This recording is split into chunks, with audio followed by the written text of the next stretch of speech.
Well, good morning, everyone, and here is the 81-year-old Fletcher Class Destroyer, which is now or has been for some time in Malagasy What-If service, the Fletcher Class Frigate.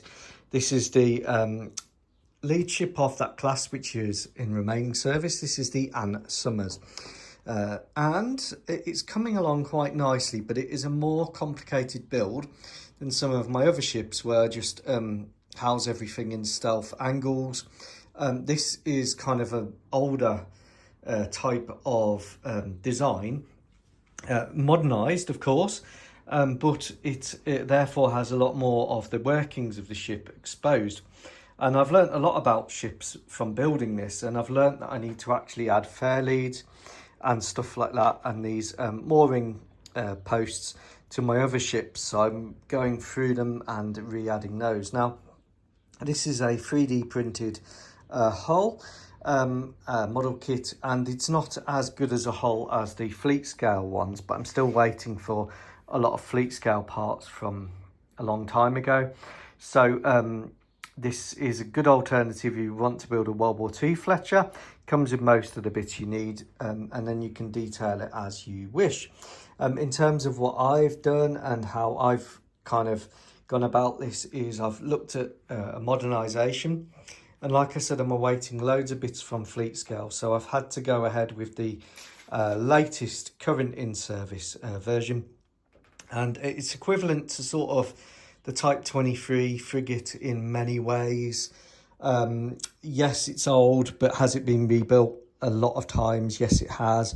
Is most of the components on board and most of the steel pretty much replaced and new? Yes, it is. Is the wiring all replaced? Yes, it is. Is the propulsion system replaced? Yes, it is. Is the radars replaced? Yes, it is. Weapon systems also upgraded for 2025. So let's start at the front. And again, I'm waiting on lots of bits. So I'm waiting for anchor chains here, which go around here and then into here where they go into the locker. We've got the conversion of the 5-inch naval gun turret there. I think that's a Mark 30 single gun turret. Weighed 18 tons when it had the 5-inch gun, 127mm to those in Europe. The 57 Bofors is obviously a lighter weapon system.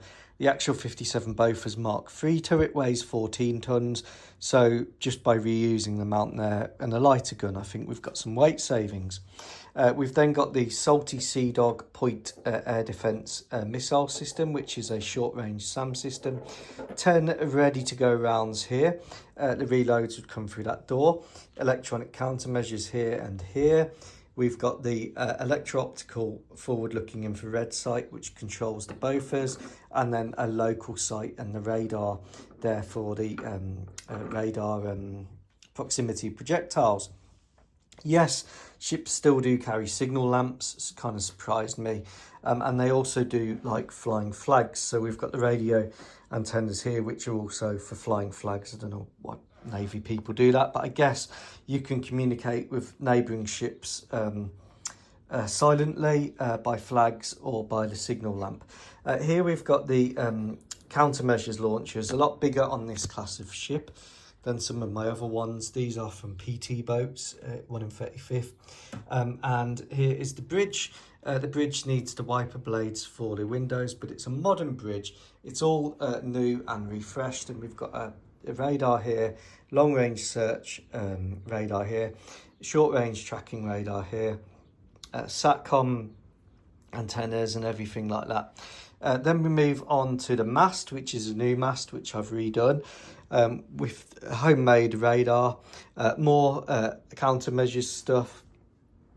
We've got the Falanouc CIWS Seawiz here, and then I've just got the mounts here for the old lifeboats, and then a new sort of raiding rigid inflatable, and these davits spin out that way, and you can launch and recover boats.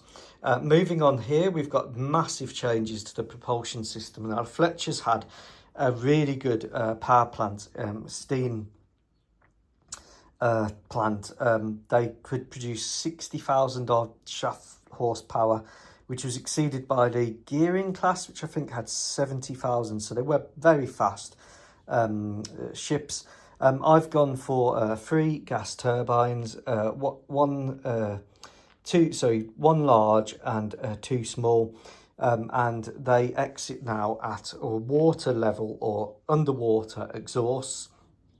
And the idea there is that vastly reduces the emissions, the IR signature of the ship. This is the intake, therefore, for the gas turbines and cooling system. And having that down here is a vast improvement on the IR signature and creates a lot of extra space. Now I'm waiting for more plasticard and I'm waiting for more missiles here. So these will either be Exocets or Larassims, I'm undecided. And they will go behind the hangar.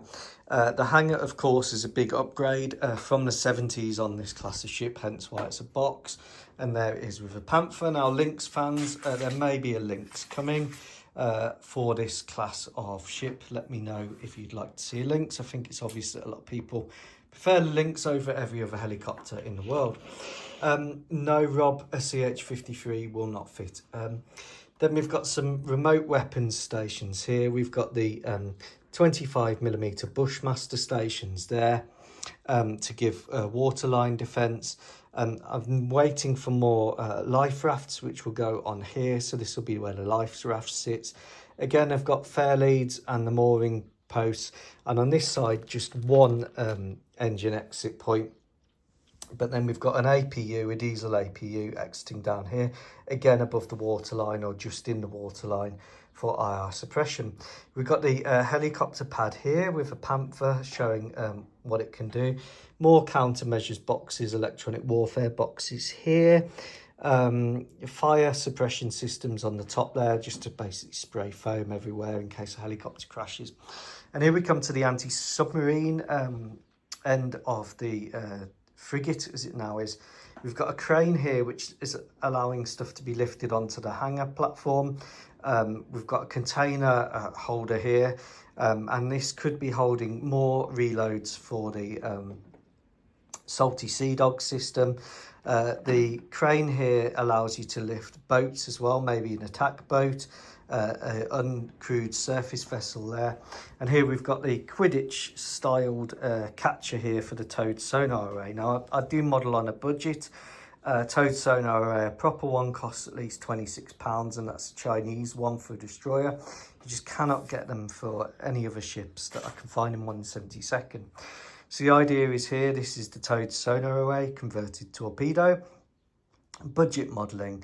This is like a seesaw, it dips into the water. That's lowered down on the towed array there. This is where your sonar goes out into the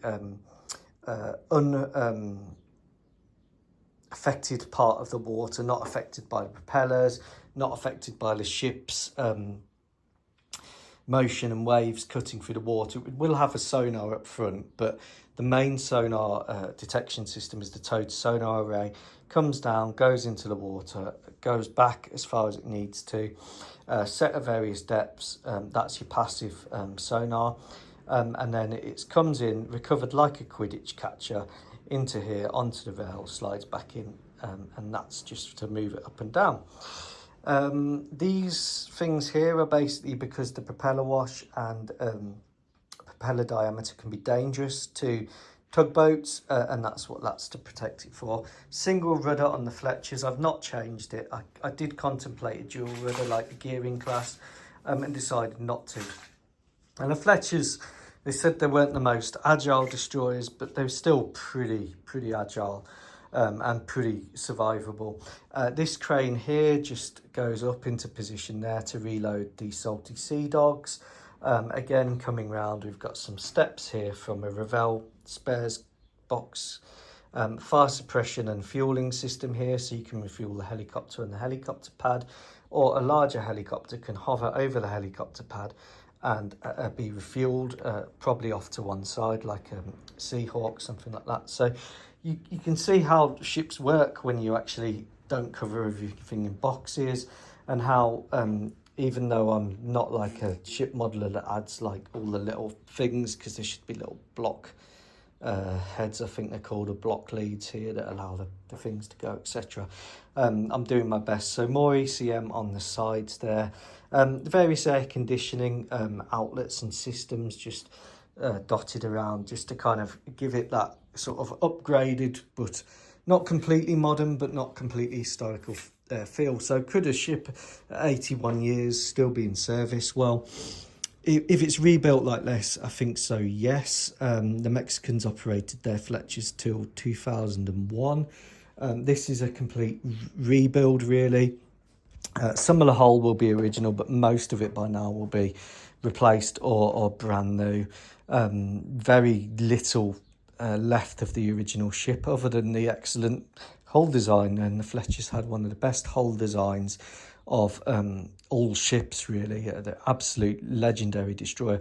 And what I really like about the Fletcher is when you start looking at the Fletchers, you realise that the angles of arc, the arc of fire angles, are perfect. All the positions on the Fletcher, they're really strong. That, you know, for a ship designed in World War II, these were built between 1942 and 1945, you start to realise how good the original design was, because when you start to look at how you can fire from almost any position and cover really massive angles of fire, you know, this 4 weapon here can fire almost to that direction there, and you know, you start to really get a sense of how good the Fletchers were. Yes, they're an older design, but comparable, and the Malagasys used them as frigates because they're 2,000 to 2,800 ton warships, which is really what a modern frigate used to be. But superb fighting ships, and I'm really impressed by the design of the Fletcher. The kit has some massive issues in that it's sectional, so you have to do a lot of filling and sanding. How does it compare to fleet scale kits? Well, I'm still waiting for lots of my fleet scale stuff to arrive. I really need that to land.